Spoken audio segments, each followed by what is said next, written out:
Reading from Srimad Bhagavatam, Canto 5, Chapter 10, Text 6. Aho kashtam bhratar vyaktam uru parishranto dirgham advanam eka eva uhivan suchiram nati pivana samhananango Jalasa chopadrut bhavan Sakheno evaparete Sanghattina iti bahu Vipralabdho yavidyaya Rachita dravya guna Karma shriyatva charama Kalevare vastuni Samsthana vishesha Aham mamati Anadhyaro pita Mithya pratyayo Brahma bhuta Tushnin shibikam Purvavadubah Oh, alas, kashtam, how troublesome it is. Bhrata, my dear brother, Yaktam, clearly, Uru, very much, Parishranta, fatigued, Dirgham, alone, Advanam, path, Ekaha, alone, Eva, certainly, Uhivan, you have carried, Suchiram, for a long time, Na, not, Atipiva, very strong and stout, Na, no, Samhananangaha, having a firm, tolerant body, Jarasa, by old age, Cha, also, Upadrutaha, disturbed, Bhavan, yourself, Sakhe, my friend, Loev, not certainly, Apare, the other, Ete, all these, Sanghattina, co-workers, Iti, thus, Bahu, very much, Vipralabdha, sarcastically criticized, Api, although, Avideya, by any science or nations. Rachita, manufactured, Dravya Guna Karma Ashraya, in a combination of material elements, material qualities, and the results of past activities and desires. Swacharama Kalevare, in the body which is moved by the soul elements, mind, intelligence, and ego. Avastuni, in such physical things. Samsthana Vishesha, having a particular disposition. Aham mama, I and mine. Iti, in this way. Anadhyaropita, not interposed. Mithya, false. Pratyayaha, belief. Brahma bhutaha, who was self-realized standing on the Brahman platform. Tushnim, being silent. He became the palanquin. Purvavat, as before. Uvaha, carried. Translation. King Rahugana told Jadabharata, how troublesome this is, my dear brother. You certainly appear very fatigued because you have carried this palanquin alone without assistance for a long time and for a long distance. Besides that, due to your old age, you have become greatly troubled. My dear friend, I see that you are not very firm, not very strong and stout. Aren't you fellow carriers cooperating with you? Please repeat. King Rahugana told Jadabharata. Huh?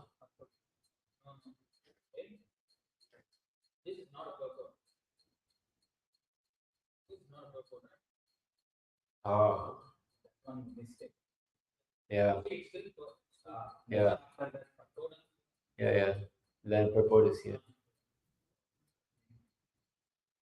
In this way, the king criticized Jadabharata with sarcastic words. Yet, despite being criticized in this way, Jadabharata had no bodily conception of the situation. He knew that he was not the body, for he had attained his spiritual identity. He was neither fat, lean, nor thin, nor had he anything to do with a lump of matter, a combination of the 5 gross and 3 subtle elements. He had nothing to do with the material body and its 2 hands and legs. In other words, he had completely realized his spiritual identity, Aham Brahmasmi. He was therefore unaffected by this sarcastic criticism from the king. Without saying anything, he continued carrying the palanquin as before. Please repeat. King Rahugana told Jadabharata, "How troublesome this is, my dear brother. You certainly appear very fatigued because you have carried this palanquin alone without assistance for a long time and for a long distance. Besides that, due to your old age, you have become greatly troubled. My dear friend, I see that you are not firm, not very strong and stout.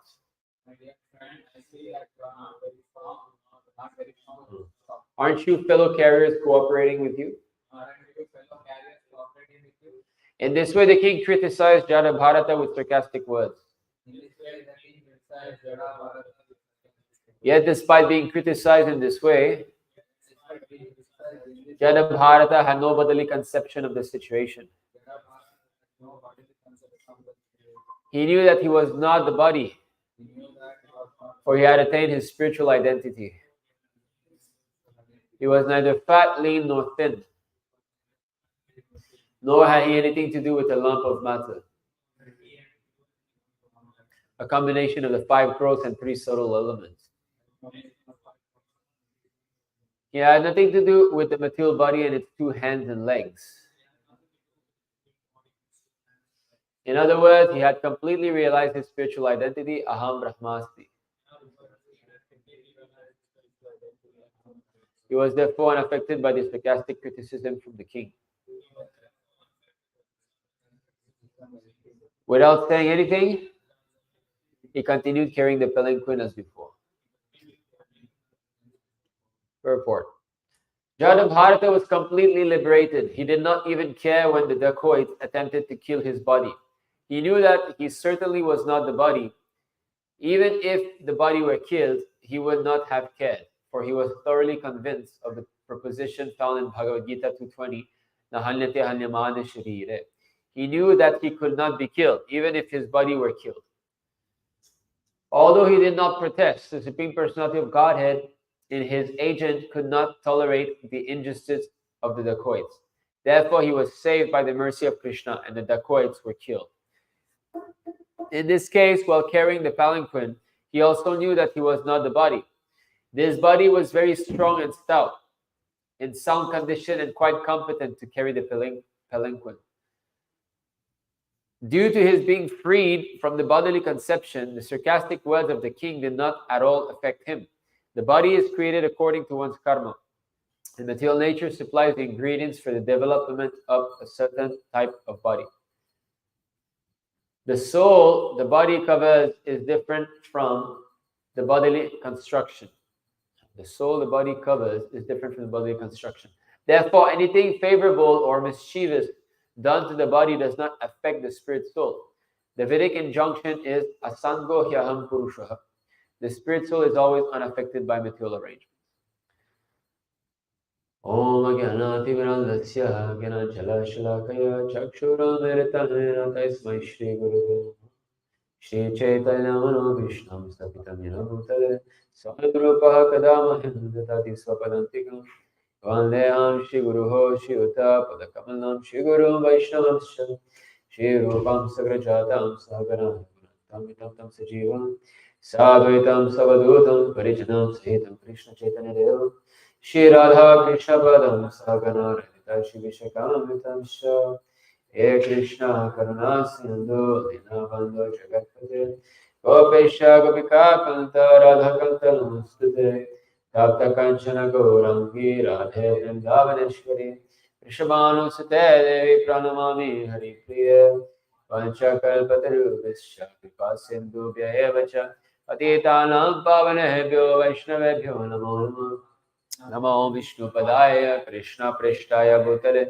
Srimate Bhaktivedanta Swami Niti Namine Namaste Saraswati Deva Gauravani Pracharine Nirvishesha Shunyavadi Paschatya Rishatari Jai Shri Krishna Chaitanya Prabhu Nityananda Shri Advaita Gadadhar Shivasari Gaur Bhaktavrinda Hare Krishna Krishna Krishna Hare Hare Hare Rama Rama Rama Hare Hare.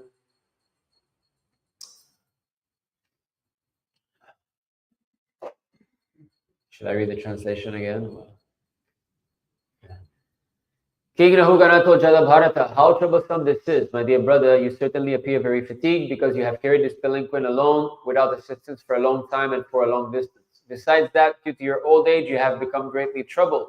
My dear friend, I see that you are not very firm, nor very strong and stout. Aren't your fellow carriers cooperating with you?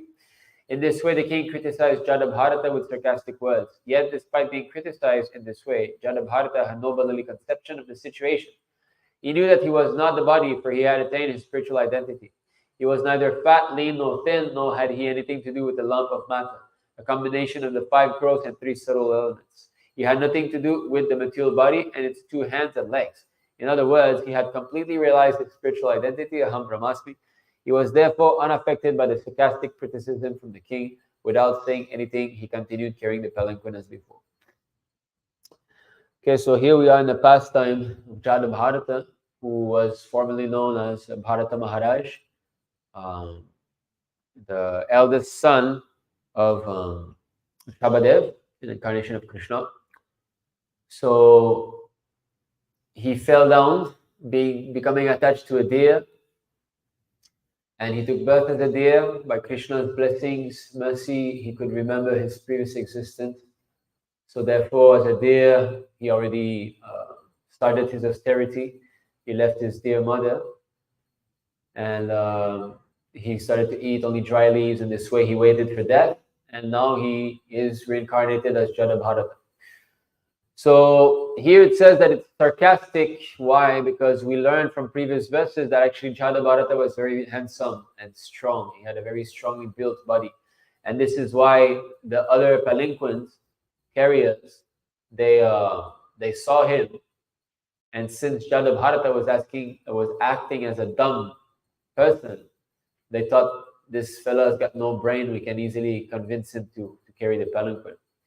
So the king is being sarcastic here.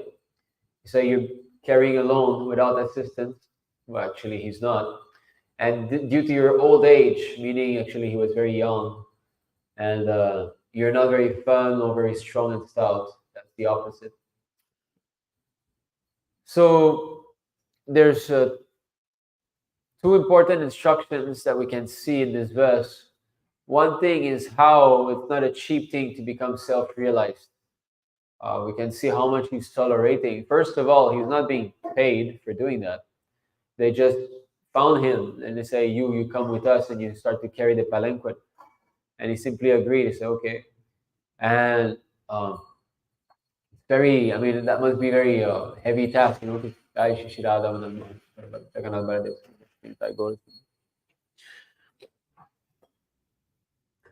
So self-realization is not a cheap thing. It's not something that we can fake. It has to be generally realized, vigyan, not just gyan. And the other instruction here is about offending a devotee, because now the king is in a very precarious condition. He is offending a pure devotee like Jadabharata. So for the time being, this king is on his way to hell. But we will see from the next verses ongoing that Jadabharata will be actually indirectly revealing his self-realization platform by speaking to the king, and the king will realize that this person is not a normal person. So he will realize his blunder and he will surrender to Chadabharata. And I believe the chapter after that is, or is this chapter? What is it? The Great Forest, something, Great Forest of Enjoyment, Material World.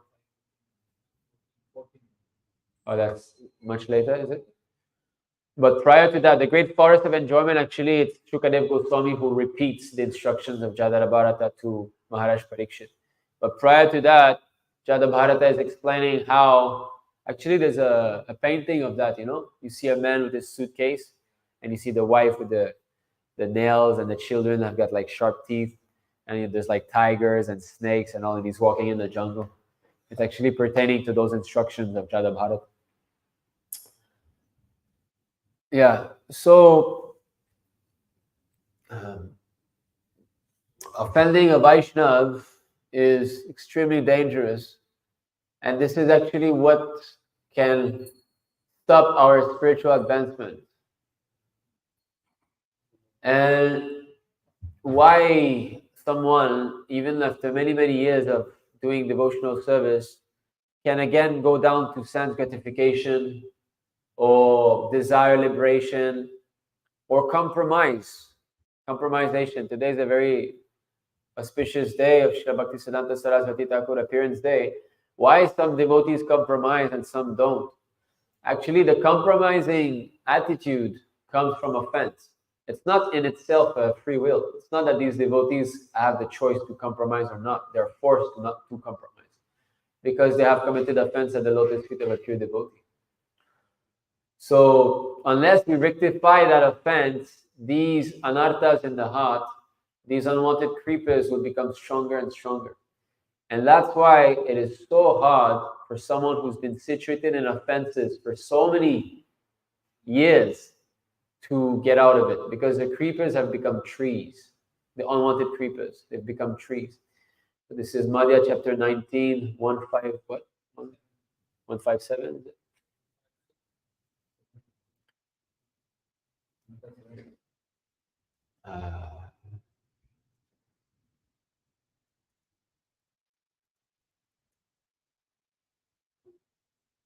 Madhya 19 starts 156 onwards, is it? No. What is that? Oh no, I type 18. Sorry, it's 19. Yeah. So this verse very, very important. Madhya 19, 156. If the devotee commits an offense at the feet of a Vaishnava while cultivating the creeper of devotional service in the material world, his offense is compared to a mad elephant that uproots the creeper and breaks it. In this way, the leaves of the creeper are dried up. So Vaishnava Parad is really the what stunts progress in bhakti. Because if everything is done properly, there will be a clear realization of one's progress. One will see that, yes, I'm more fixed, I chant my rounds better, I'm feeling less tired in the morning, I'm eating, all these things are supposed to be going progressively. And if they're not, it is due to offenses. Therefore, Srila Bhaktivinoda Thakur recommends that we have to do a self-check to see, have I progressed from last week, from last month, from last year? And if not, one has to introspect and see, where is his fault? What has he done wrong? So, in those purports,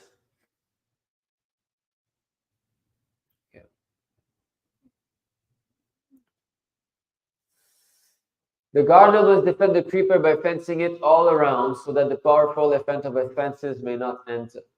So that is why it's so important to keep the association of devotees, because it's fencing our creeper. When we try to not be with the devotees, then we are in a very precarious condition because our creeper is being in the open. So there is every chance that we commit some offense. And association of devotees means that we should also reveal when we make a blunder. That's a very good habit that if I make a blunder, if I fall down somehow or other, if I make a mistake or I break the principles, I should reveal my mind to a senior devotee. Because then one will feel, first of all, shameful, and it's a sign of humility, and it will please Krishna, basically, because Krishna will see that this devotee is sincerely trying to rectify his blunder, and therefore he's approaching other devotees. So Prabhupada explains that while the bhakti creeper is growing, the devotee must protect it by fencing it all around. The neophyte devotee must be protected by being surrounded by pure devotees. Now this is very important here. It's not by any pure devotee. We have to be surrounded by pure devotees. Who are those pure devotees? They are the ones who are not interested in enjoying sense gratification, nor are they interested in achieving liberation. So they have become freed from the two witches, right? I think later on those verses, Chaitanya Mahaprabhu will speak of the two witches. He says that this karma and jnana are like two witches that are hunting the soul in the heart. So the pure devotee is the one who's no longer hunted by these witches. So he is a jnana karmani anavitam. He's beyond that. So that pure devotee who is rather uttamadikari or madhyam adhikari, they are both classified as pure devotee. One is eternally liberated, eternally perfect, and one is perfect in his devotion. This is the way that Prabhupada says in the Nectar of Devotion. He says the Kanishta is a surrendered devotee, the Madhyam is a perfect devotee, and the Uttamadikari is an eternally perfect devotee. So if we surround ourselves by the Uttamadikari and Madhyamadikari, then we are protecting the Bhakti creeper. But if we're not, if our Sangha is devotees that are also materially contaminated, our creeper is in the open. Our creeper is not protected, even though we might be with 1,000 devotees. So it's not about the number. And that's the whole mistake. That's what's going on of this Apasampradaya that is growing at the moment is they just cannot recognize who and who. That's all. They cannot understand who is an Uttama, who is a Madhyam, and who is a Kanishta. And because of that, and why they cannot recognize in the first place, well, because they have committed offense. And therefore they cannot raise themselves to the discriminatory platform where one sees who is who. And therefore they accept a neophyte as an Uttama, they accept an Uttama as a neophyte, and so on. So everything is topsy-turvy. So it is so important to be, so we can see why evam parampara praptam imam, this parampara system means to protect oneself. You have to protect yourself. It's not about just I have to get the proper, it's about you, ourselves. Because without this, then the proper discrimination does not come. Then that means that I'll commit offense. I will praise those who are offender, and I'll commit offense to those who are not offender. And Srila Prabhupada in his Back to Godhead, one of the very first Back to Godhead, is a very, when we say the 10 offenses, right? So to blaspheme the devotees who have dedicated their lives. So there is, I'd like to find that because it's interesting. Yeah, there you go. So this is the science of congregational chanting of the name of the Lord. January 1st, 1944. 1944, Back to Godhead. Pioneer years, articles by Srila Prabhupada, Holy Name, Volume 1, number 01 and 04. So listen to this.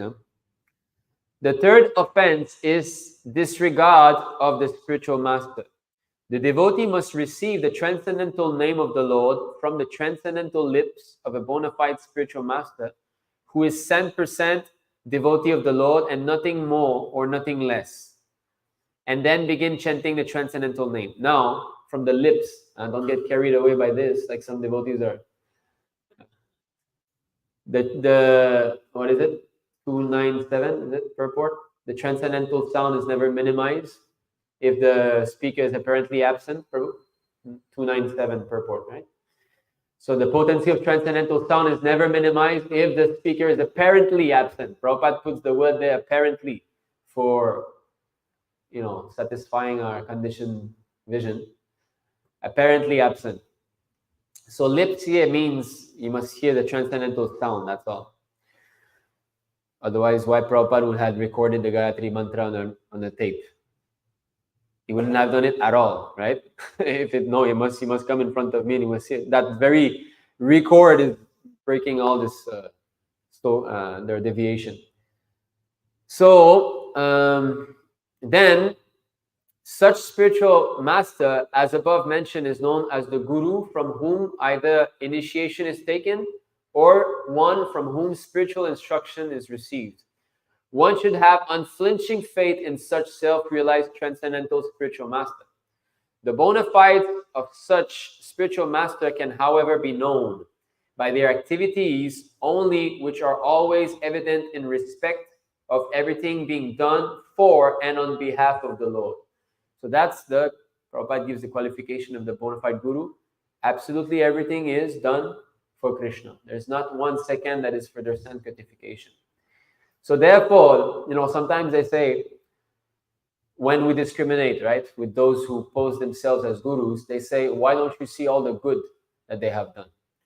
So it's not like that. It's that if there's only one fault that can be seen that goes against the instructions of Prabhupada, that is enough to disqualify them as Diksha Guru. That's all.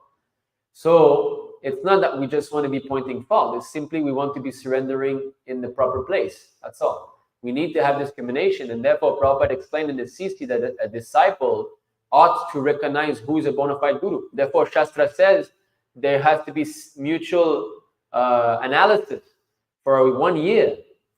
A disciple has to check whether that guru is bona fide. He has to analyze for 1 year. Now, how to check? Obviously, he has to learn from Shastra. He has to study Shastra. He has to hear lectures from that guru and then double check. And similarly, the guru also should be evaluating the disciple. Why? Because a bona fide guru should not accept a disciple who comes with a motive, who is not, of course, Chatur, 4 types of pious men surrender unto me, the desire. So everybody comes with a motive in the beginning, but he should not be crooked. That's the idea. It should not be a crooked disciple, that he comes with a wicked intention, to screw the guru, and then not like that. That should be seen and then rejected. So that's why this injunction of Shastra and there. And it gets more and more subtle as to why. This is so important, because this is to protect the proper disciplic succession and not intermingle it with so many offshoots of the parampara. Because when a disciple doesn't do his job of seeing who is bona fide guru, or the guru doesn't do his job of doing then you are planting the seed of Anapa Sampradaya. Because you're bringing a nonsense disciple, or you're accepting a nonsense guru, and there will be congregation growing, and so on, so on. And birds of a feather flock together. You'll be bringing people that are alike you, right? And in this way, you develop an entire sangha who is not actually guided by the jnana karma navritam devoti. That means you're starting a sangha full of karma and jnana. So the self-realized spiritual master never deviates from the rulings of Shastra. And he always does in practice what he speaks in theory. Those who, however, manufacture spiritual lessons from their own fertile brain without having undergone any spiritual training from a bona fide spiritual master cannot be counted as a spiritual master. Okay, this is the punchline. Disrespect for such bona fide spiritual master and respect for the pseudo spiritual master, both are offenses of the third order. If you give respect to a pseudo spiritual master, it's also the third offense in the chanting of the holy name. So all these verses of Prithu Maharaj concerning when the Sutas and Magadas were praising him, but he was just born, right? He was born from fire, and already they were praising him like anything. You are, Sakti Vaishya Avatar, and it's like, whoa, I just sat on my throne, and you're, and you're saying all these things, you say, keep your prayers in due course of time when I will have done such activities. Don't, or offer them to someone who deserves it. He says, now you're offering prayers to me like children, like, okay, you're a king and like that. So, and these verses are very instructive, and the purports also, because they show that, actually, I guess we'll go there. That is the proper way to do things. This is for... It won't come, is it? It won't come like that? SB? Oh, English, yeah. Fourth canto, I think is, what is it? 17. Okay, let's go for canto. So, praise of King Prithu by professional reciters for appearance and coronation. I think it should be this one. The last verses. There's a sequence. It's 15, is it? Yeah. Yeah. Yeah.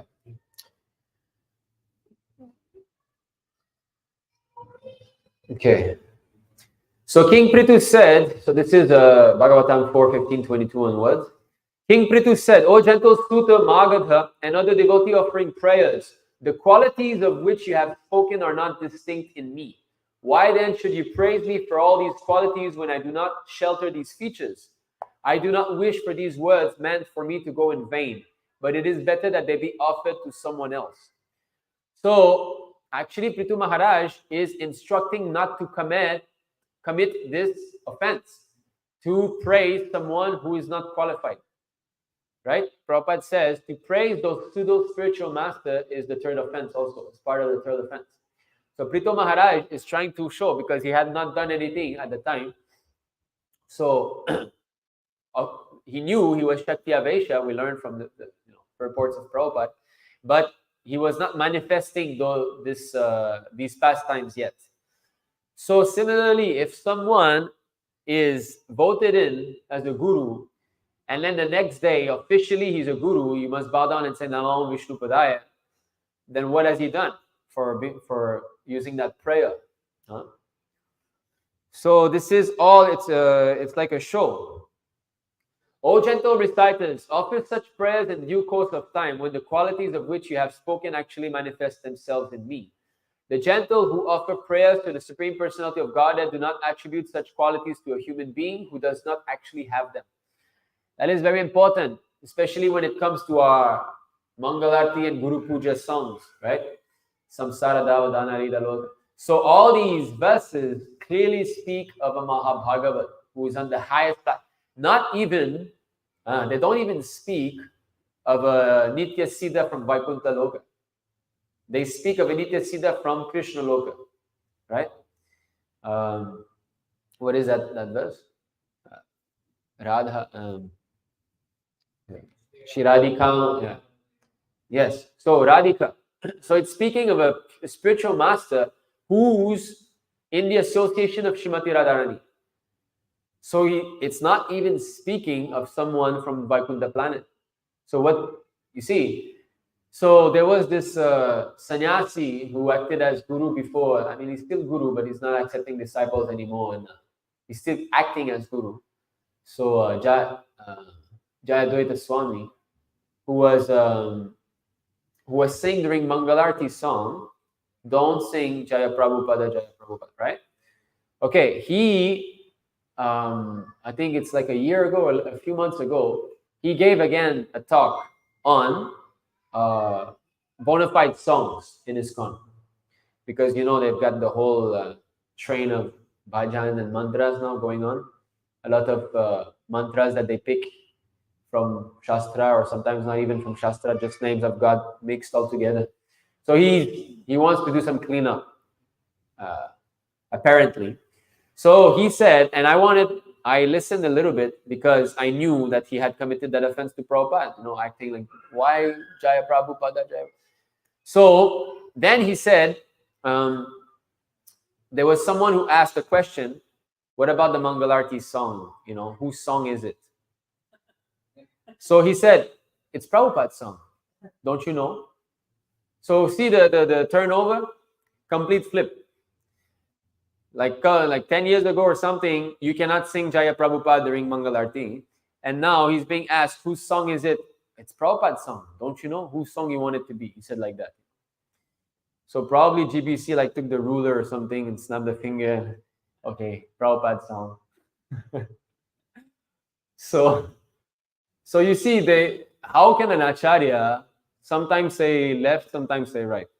That means he has no understanding of the conclusion of the scripture. Right? And that's the test of who's a bona fide Acharya from 11 Canto, I believe, right? Or what is that? Acharya Upashanam Sakshat? Bhakti Yoga. Is it that verse? What is it? One who can, he has fully realized the conclusion of the scriptures and he can convince others of those conclusions. What is that verse?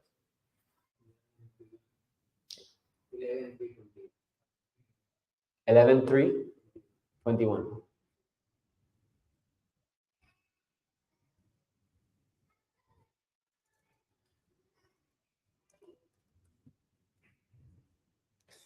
Oh yeah, sorry, it's not Acharya Upasana. Tasman Gurum Prapadyeta Jignasu Shrayottamam Shabde Parecha Nishnatam Brahman Upashamashriyam.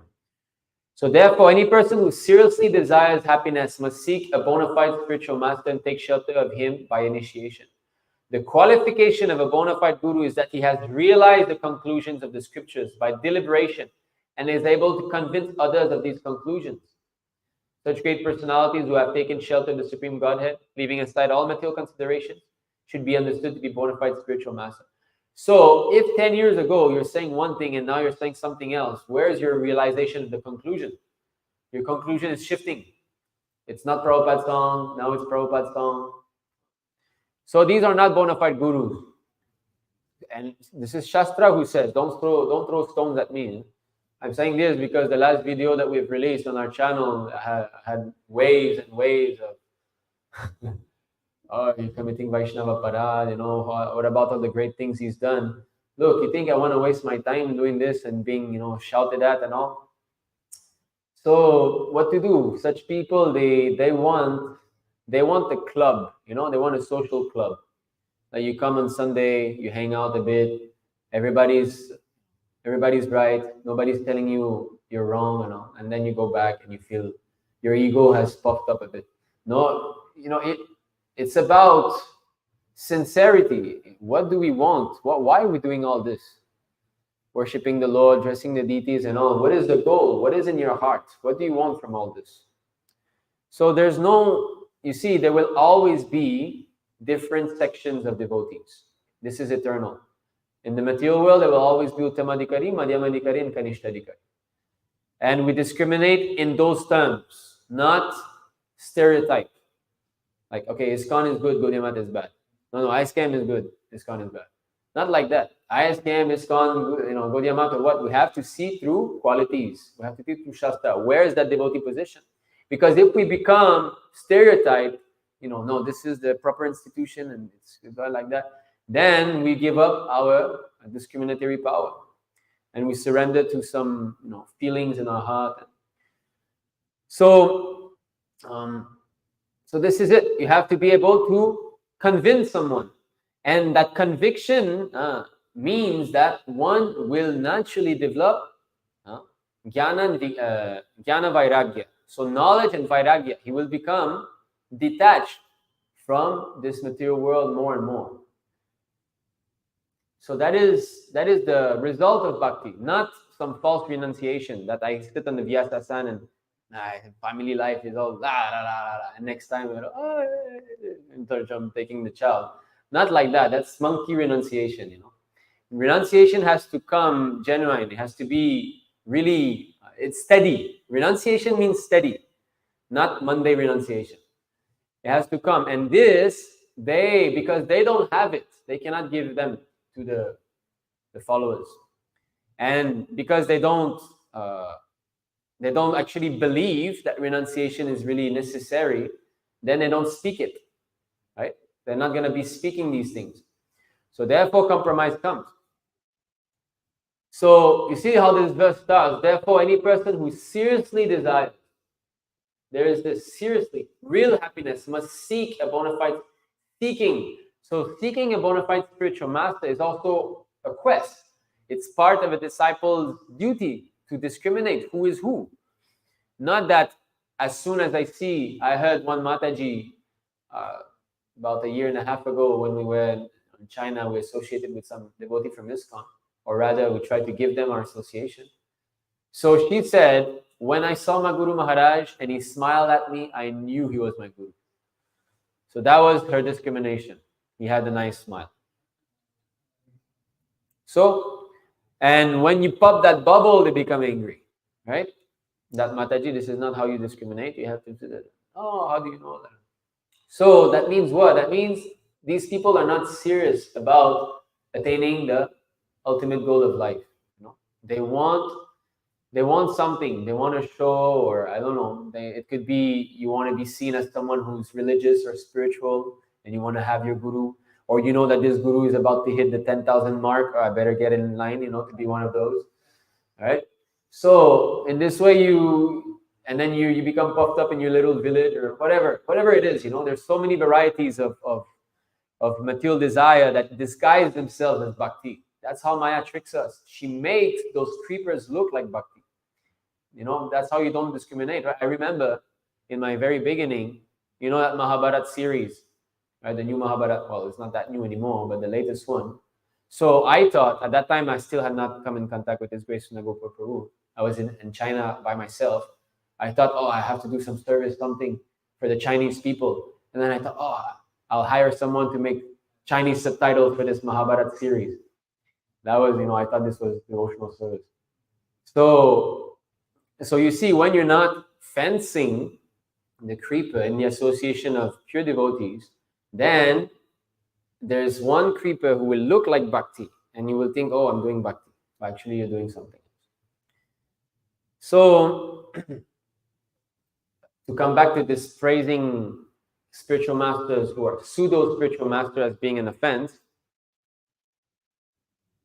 how could an intelligent man, competent enough to possess such exalted qualities, allow his followers to praise him if he did not actually have them? That means, if you don't have these exalted qualities and you allow your followers to praise him, you are not intelligent. This is, how do you call this when you find the meaning of you're good at knowing these.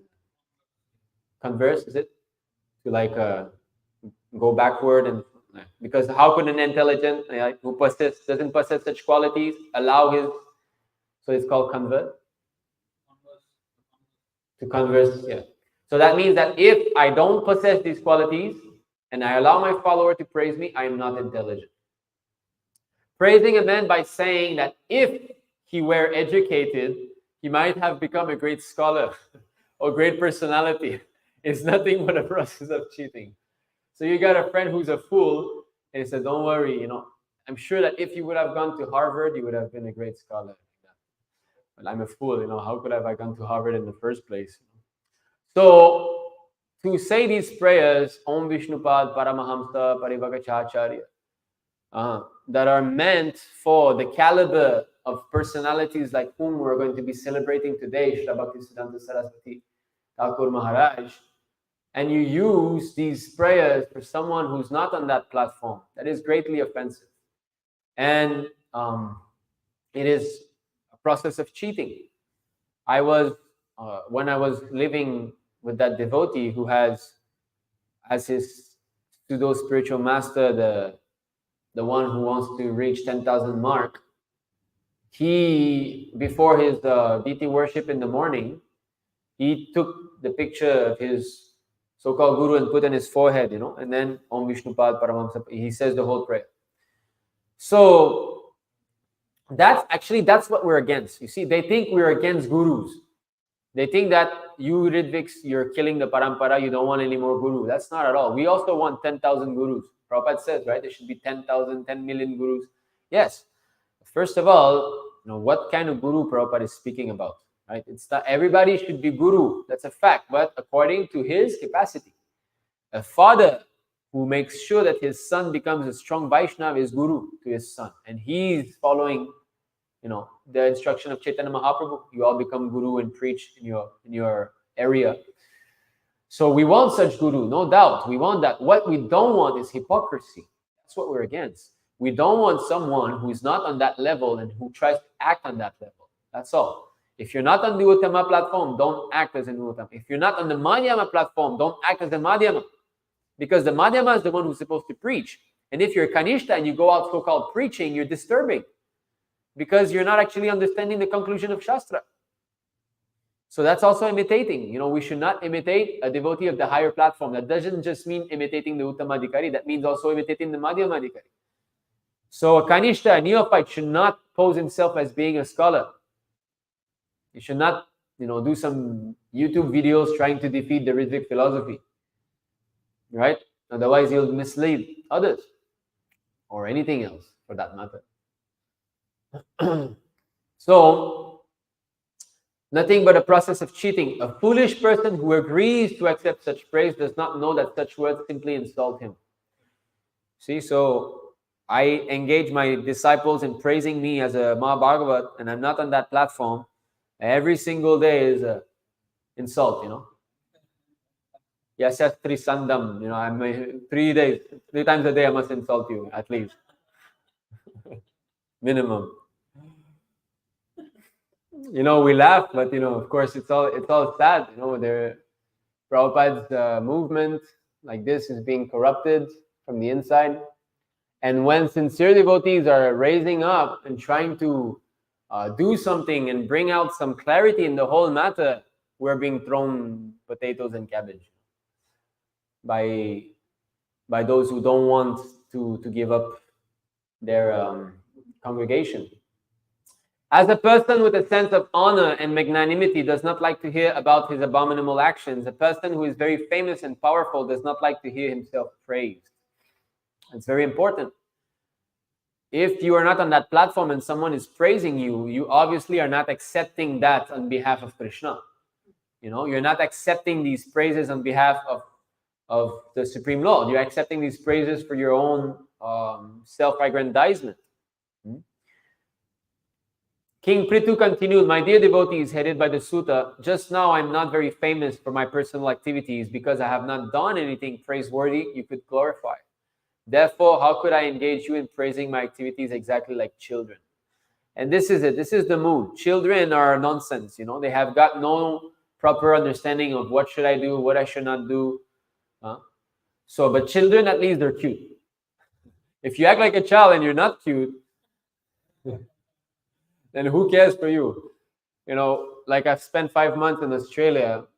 So Prabhu and Mataji, they have 3 child and we have 2. So there was 5 children. And sometimes there was another Mataji who brought her 2 child. So in the house, it used to be like, So I told Chaitanya Prabhu at one point, I said, hopefully they're cute, Then we can continue our labor of love. Can you imagine living with someone who's like an adult and he's ugly and he's like this? Like a mad fella in your house.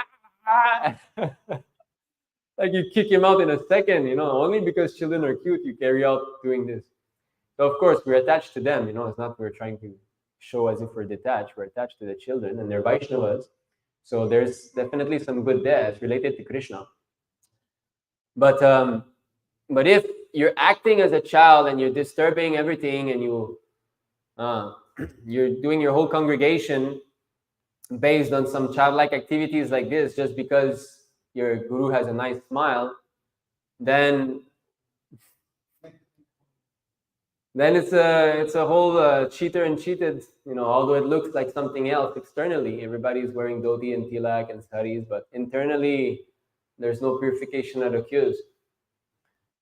So going back to protecting ourselves by being associated with pure devotees. In this way, he will not give the maddened elephant the chance to uproot his bhakti kripa. Yes. That is, actually, that's the good fortune of a devotee, if he can somehow or other come in touch with pure devotees.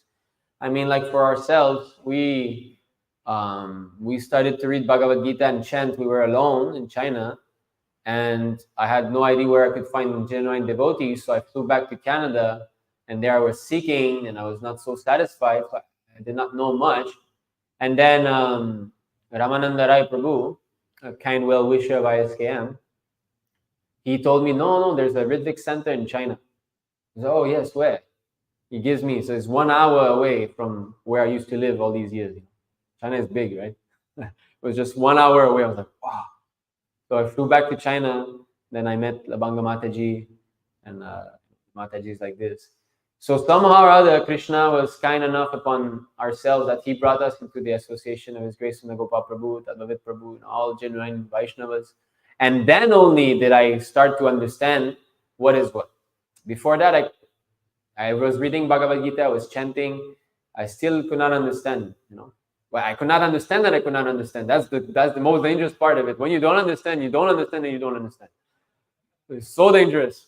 Only when you come in contact with a pure devotee, then you understand that you did not understand.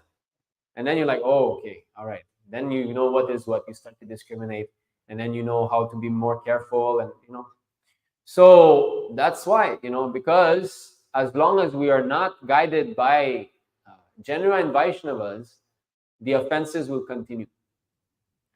Of course, it's not guided means what? Guided means, I'm listening and I'm actually following. That is taking guidance, not just sitting next to you, right? When one associates with non-devotees, the maddened elephant is set loose. Now, this non-devotee should not think it's someone who's not chanting Hare Krishna. Oh, that's a non-devotee. Those who are walking in the street, they're not devotees. But those who have got a bead bag are devotees. That's where, this Kali Yoga, that's the big trick that is occurring. They can be non-devotees that are also holding a bead bag. But at least they're classified, I think it's Bhaktisiddhanta later on. Sorry? Later on, Bhaktisiddhanta will speak, I think. I think it's this one or next one. Shri Chaitanya Mahaprabhu has said, Asatsanga Tyag, a Vaishnava Achar. The first business of a Vaishnava is to give up the company of non-devotees. A so-called mature devotee, however, commits a great offense by giving up the company of pure devotees. The human Prabhupada says so-called because actually a mature devotee will never give up the company. But so-called mature means he will think himself mature. I think myself mature, I can run the boat on my own, and I'll leave the association.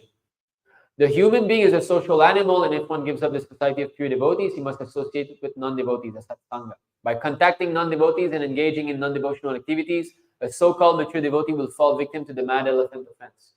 Whatever growth has taken place is quickly uprooted by such an offense. One should therefore be very careful to defend the creeper by fencing it, that is, by following the regulative principles and associating with pure devotees. Two things. So even though we might be in the association, the physical association of pure devotees, if I purposefully give up the regulative principles, then we also commit this offense. And that is it's an offense, especially, you see, breaking a regulative principle in its own might not appear as such a big thing, in the sense that, okay, you've been following for so many years, and if you do a little blunder, it's not such a big thing. It's a big thing, especially because it's a disobedience to Prabhupada.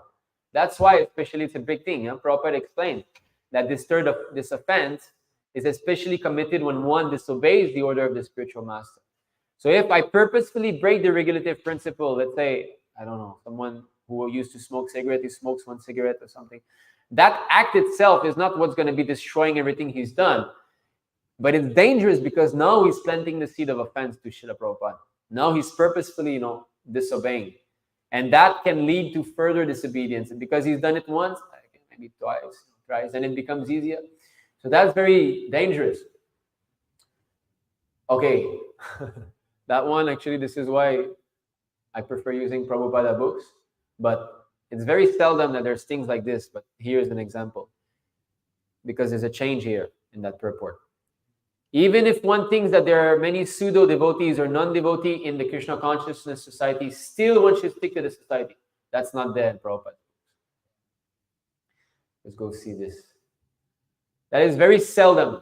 In such changes, we can actually count them maybe on one hand, those dangerous changes, but they are there. In the introduction to the CC also, there's that. something like that. Prabhupada books.com / CC 19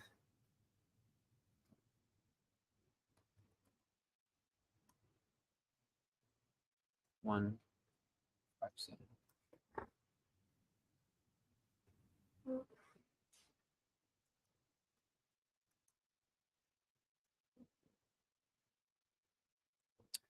Okay, see here in the original, if one thinks that there are many pseudo-devotees or non-devotees in the Krishna consciousness society, one can keep direct company with the spiritual master.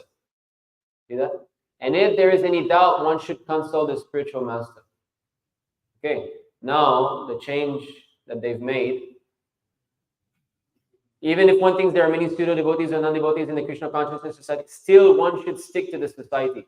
And that's the point they blamed us, you know. Prabhupada said, don't leave ISKCON. You're out of ISKCON. You started your own society. Prabhupada said, don't leave ISKCON. You're leaving ISKCON. See, and they even quote that. I got quoted that purport at one point by one who was saying, don't leave ISKCON. He says, still one should stick to the society, you see.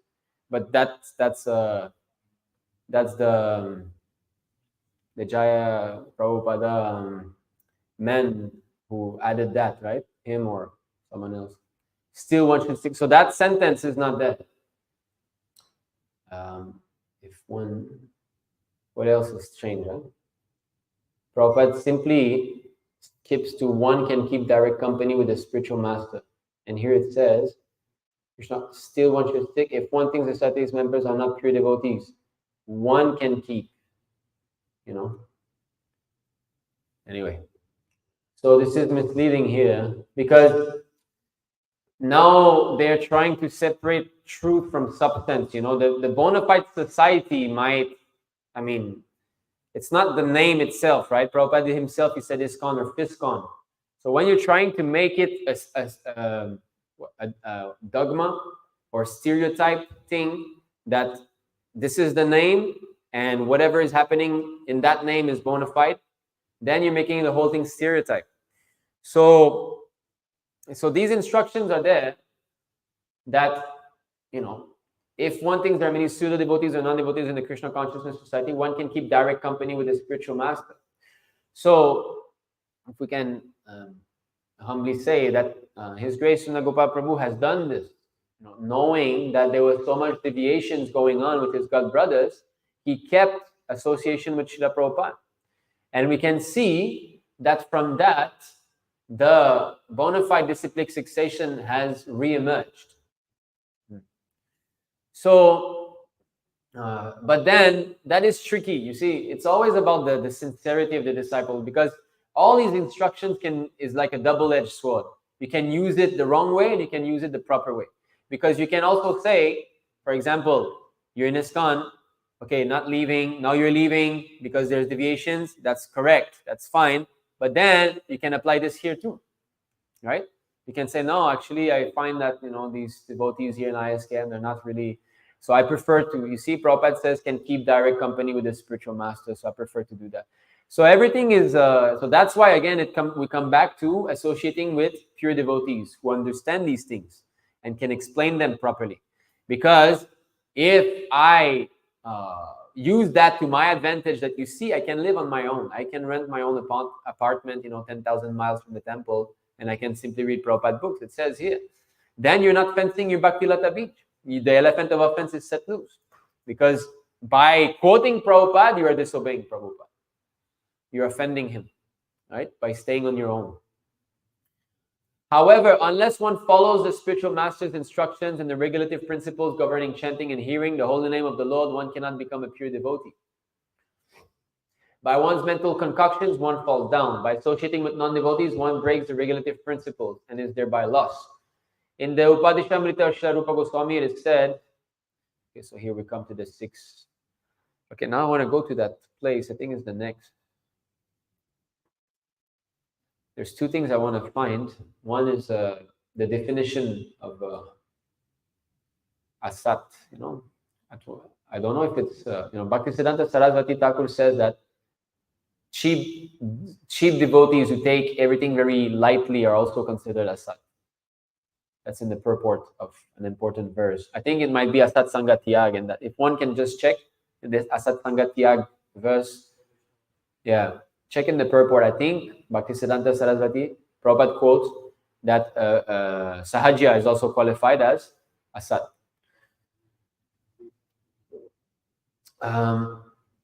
So then Prabhupada says here, we continue the verses of the CC.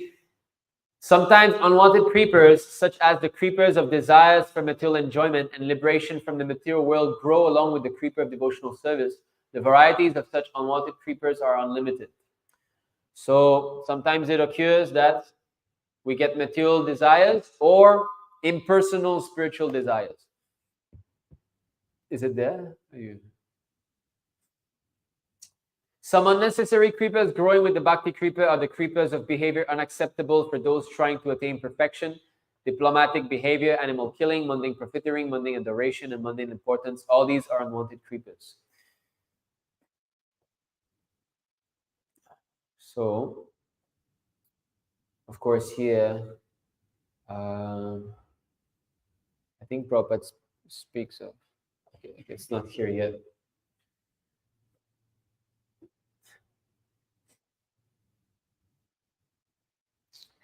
Okay, an important point here. There are many religious propagandists who do not know how the ultimate problems of life can be solved, and they also try to educate people in a form of sense gratification. This is also Jiva Himsana.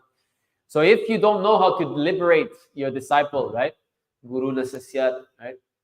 You don't know how to liberate your disciple, but still you're trying to guide, you're committing Jiva Himsana. You're actually being envious of your disciple. You're committing violence to the disciple, because he could surrender to a bona fide guru, but you take out this chance.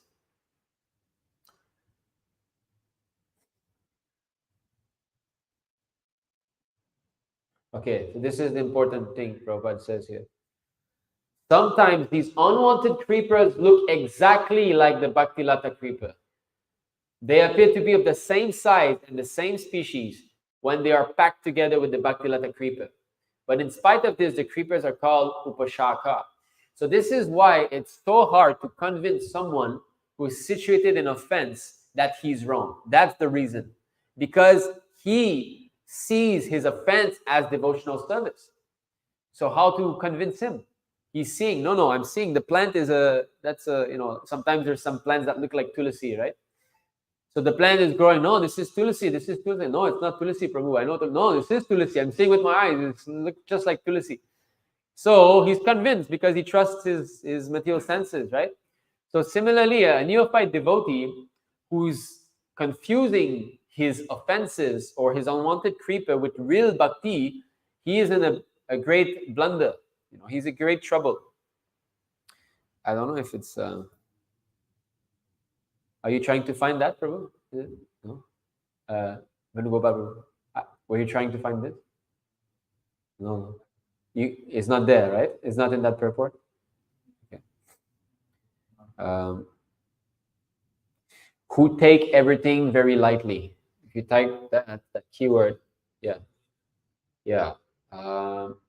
Who take everything very lightly. If we type this it should be able to. Who take everything very lightly or who take everything very cheaply.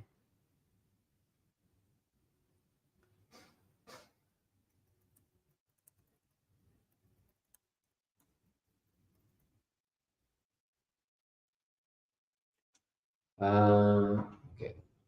Put in the books.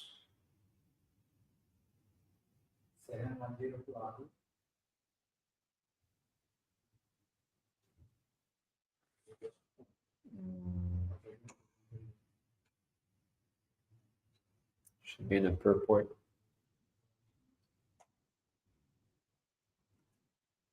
Does it work when we put quotes? Does it search the exact? Okay, Sahaja. Okay, anyway. I don't know if I can find this. Asat Sangha. Why I'm trying to find this is because Because associating with such devotee is not protecting the Bhakti Lata Bij.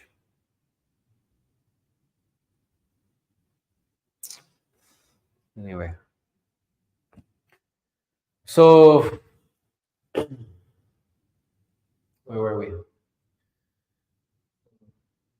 not associate with them. Prabhupada told in 2028 like Sajias, Anthony Menas,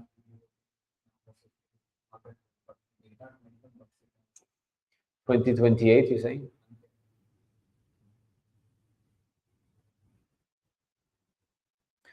I'll keep this.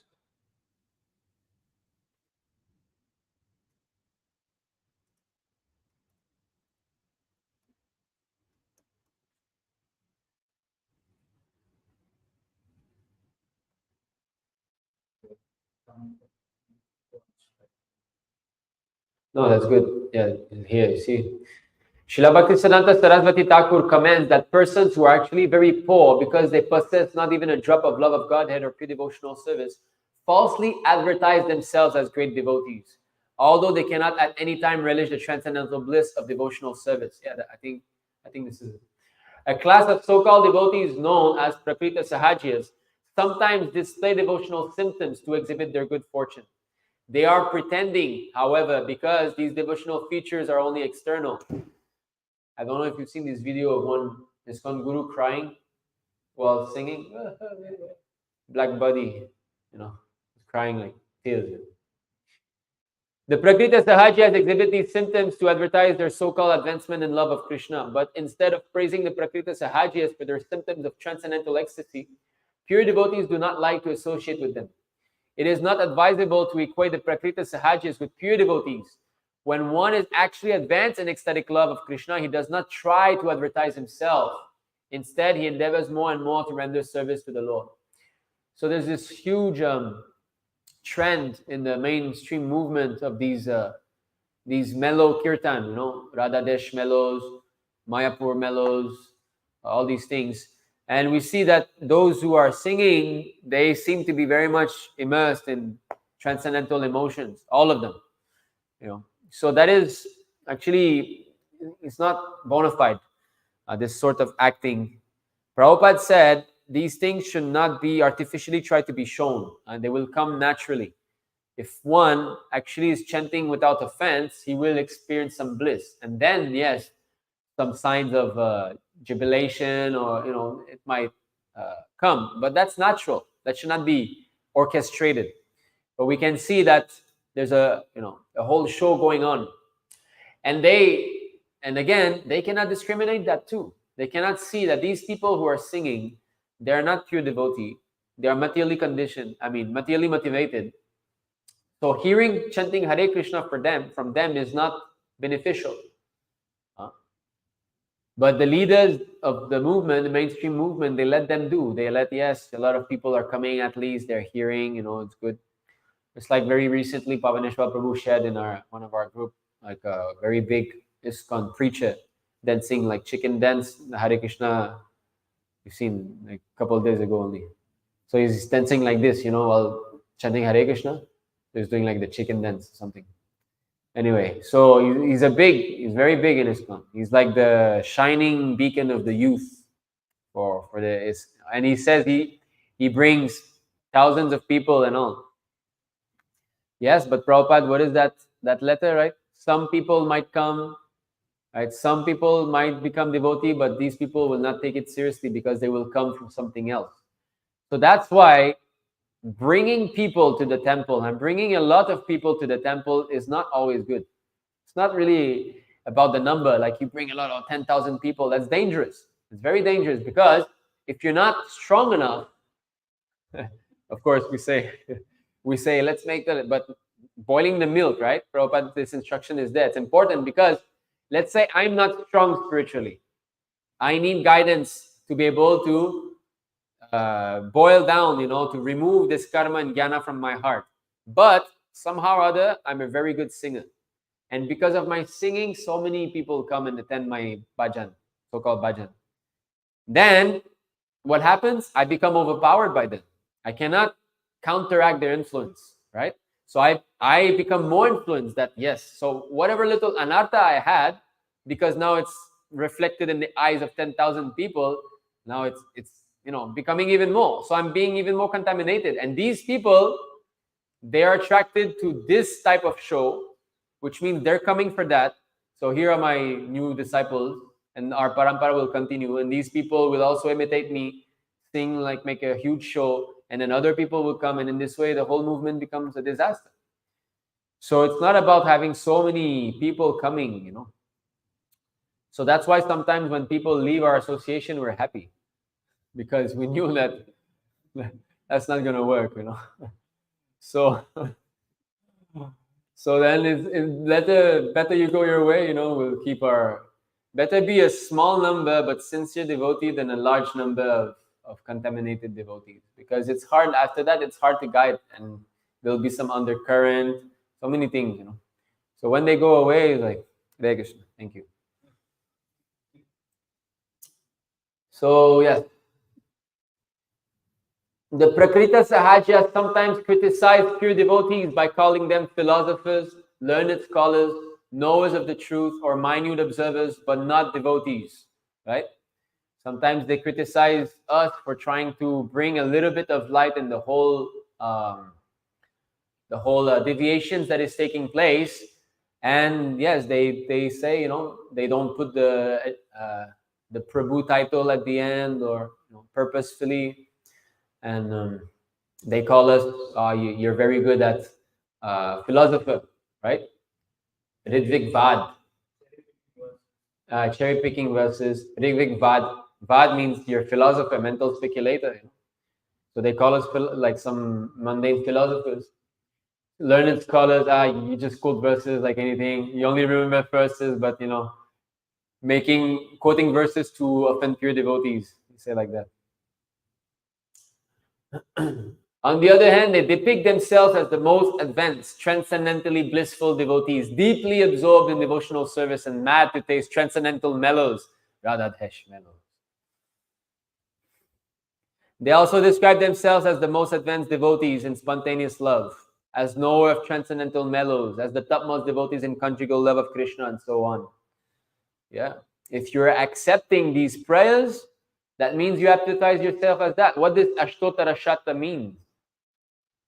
Means you're one of the servant of one of those main gopis. So if you accept that, you advertise yourself as being on that at least within the realm of Krishna Loka, and being part of those intimate pastimes. Of course, we know that the gopas are also somehow in the realm, So gopas or gopis in this way, but so you advertise yourself as being there. Not actually knowing the transcendental nature of love of God, they accept their material emotions to be indicative of advancement. Oh, goosebumps, Prabhu. Goosebumps. Yeah. It says, right? Goosebumps? You got it just now. I think I'm Bhava, Prabhu. I think I'm there now. In this way, they pollute the process of devotional service. To try to become writers of Vaishnava literature, that's a very sad thing, actually. Oh, this is not my computer. I was going to show something. You see the last video we've made, at one point we sort of put all the books on top of Prabhupada books, towards the end we put Prabhupada books, and we put all the books that they've written, because I wanted to show how many books have been written, and I could not get to the end of it. I was just finding new books and new books and new books. I was like, wow. And these big websites like Ras Bilal and Son, and what is another big one that sells books? Right. Yeah. So if you go in there, you see like, wow, so many new books are coming, and it's just increasing every year. Some devotees are writing, some so-called gurus are writing. So yeah, it says what is that? They try to become writers of Vaishnava literature. They introduce, sometimes they say, Prabhupada encourages us to write. Yeah, but that's for your own purification. It's not for you to deliver the whole world, Prabhupada's books are there already. The job is done. Now, okay, your own purification, realizing the knowledge, is good to write articles also in the Back to Godhead, or, Science of Godhead. That's nice. That's good. But ultimately, unless one comes to read Prabhupada books, the job isn't done. It's not that you listen to my class only and it'll be enough. No. We are transparent via medium. We cannot make it for someone who comes to us, right? We cannot bring that person back to Krishna. Krishna said to Mara, Krishna, we've sung it just now. So we cannot give Krishna. So the whole idea of preaching means what? Means to bring the person to Prabhupada. Means the person must start to read Prabhupada's books. But if I'm writing so many books, look, oh, my Guru Maharaj has written a new book, you should read it. It's so blissful, it's so nice. Sometimes people become, bewildered by going left and right. Of course, I think our personal selves, we've got something to do with it. We're sometimes quite often quoting from different scriptures that are not Prabhupada book, but I try to say it as much as possible that why I do research in other scriptures is simply to try to bring people to Prabhupada, to make such videos so that people become more and more convinced, So we don't never encourage someone to read some other Purana, and so it's a waste of time, actually. I sometimes do it just to try to find new verses that would strengthen our, fight against deviation. So, yes, even within our own Sangha, our own ISKM, we have to give this knowledge. We have to be convinced and convince others also that there's no need, because we've seen recently, I don't know about, of course, I don't want to commit any offense, but I know Yamuna Devi, right? She wrote a Transcendental Diary or something, her own. No, that Hari story about Prabhupada, but Yamuna Devi, she wrote her own, or another Mataji wrote the life of Yamuna Devi, right? Yeah. So anyway, actually this is not so necessary, because of course sometimes Matajis are attracted to other Matajis' writings or bhajans, things like this. But Prabhupada's books are there, and if we have not even finished reading his books, which is in itself a great achievement, and after finishing we can read again and again. The point is that how do we know that it's gonna be helping me? How can we be 100% sure that this devotee or that devotee, is not contaminated, and hearing what she or he is saying will be beneficial for me? So there's some doubt there. If there's a little doubt, then why take chance? That's the thing, because sometimes it's very subtle how these anarthas can grow. To try to become writers, they introduce their material conceptions of life into pure devotional service. Because of their material conceptions, they advertise themselves as knowers of transcendental mellows, but they do not understand the transcendental nature of devotional service. Yes. So this is it, how important it is to not commit offense. Because all that we've spoken of, that we've read today, it's all what comes after committing offense. You don't discriminate, you don't find a proper sangha, then you'll be situated in offense. Then you'll have unwanted creepers that just look just like the bhakti creeper. You'll advertise that as bhakti, and it'll become stronger and stronger, because chanting with offenses means the water is being misused, right? It's there in those. The water will be misused, which means that our Shravanam Kirtanam, will be.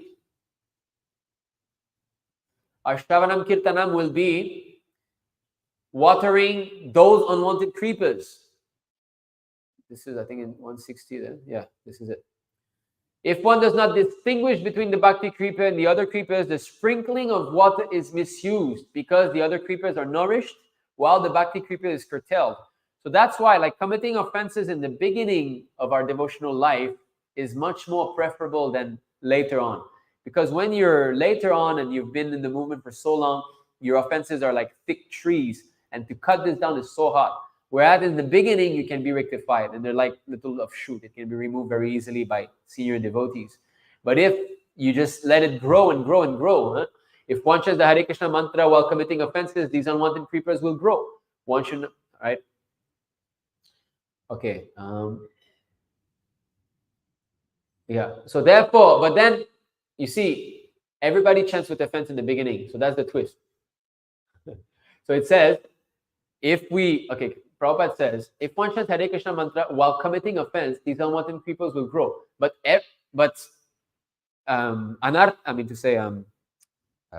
the offensive stage of chanting, the aparad stage, everybody goes through that. Then how does that work?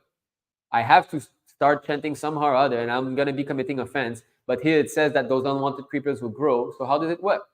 Therefore, here, the unwanted creepers have been described by Srila Bhaktisiddhanta Saraswati Thakur. He states that if one hears and chants without trying to give up the offenses, so that's the deciding factor. That a neophyte devotee, yes, he will chant with offense, definitely. But if he tries, at least he's good. He's protected. Because he's seeking guidance, he's trying to give up, because we all have, we've all committed offense, or we are committing offense, so it's not a big thing, but at least we should try. It's when you give up this desire for trying to be offenseless, that's when the danger comes. When you give up to seek shelter, at advanced devotee and stay in the association of devotees, or you see, sometimes sense gratification might knock our door.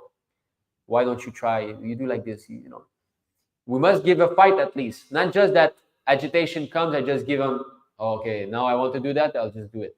No, we should give up a fight with Maya at least, If I become disturbed somehow or other, then I should try. No, let me do some service immediately like this. At least you're trying. Then later on, if you fail, that is lesser. But if sense gratification comes, okay, I'll just do it. Never mind. Then that is more because you have not tried. And that is where the danger comes.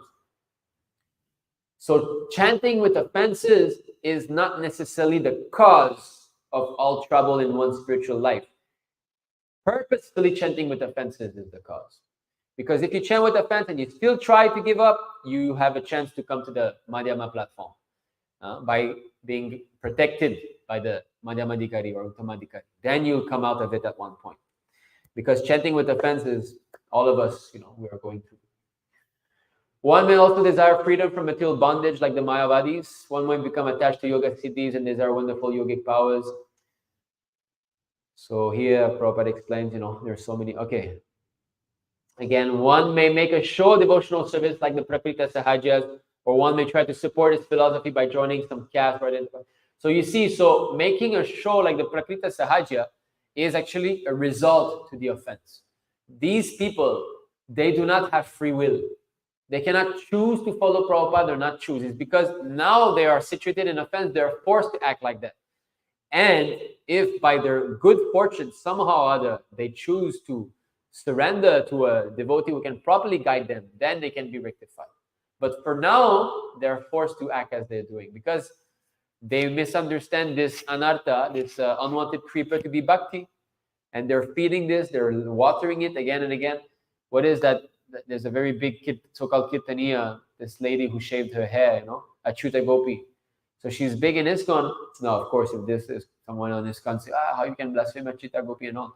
Excuse me, she says, it's not about chanting your 16 rounds and doing all this and that. That it's not because of this that you're going to inspire someone. So she's saying that even though you don't chant your 16 rounds, you can be a spiritual inspiration to others. Where is that? Which purport Prabhupada says like that? You don't have to chant your 16 rounds, you can be inspiration to others. Huh? He says, you don't chant your 16 rounds, you're an animal. So first become a human, So that's it. And she's like a big, and hundreds of thousands of people listen to her bhajan and all. What kind of effect is going to have on our mind?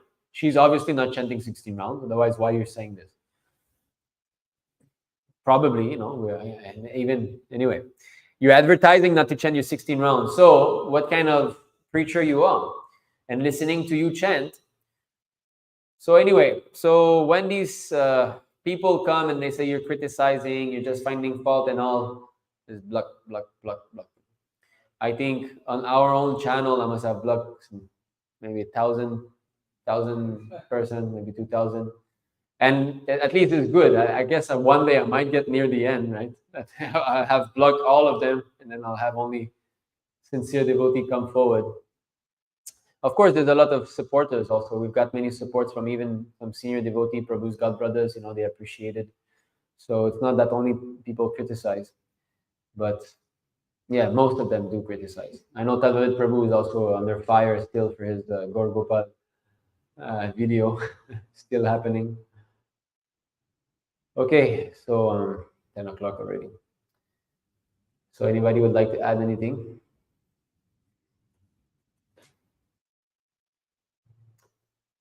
Grantaraj Srimad Bhagavatam ki jai, Srila Prabhupada ki jai, Jai Nitāi Gaur.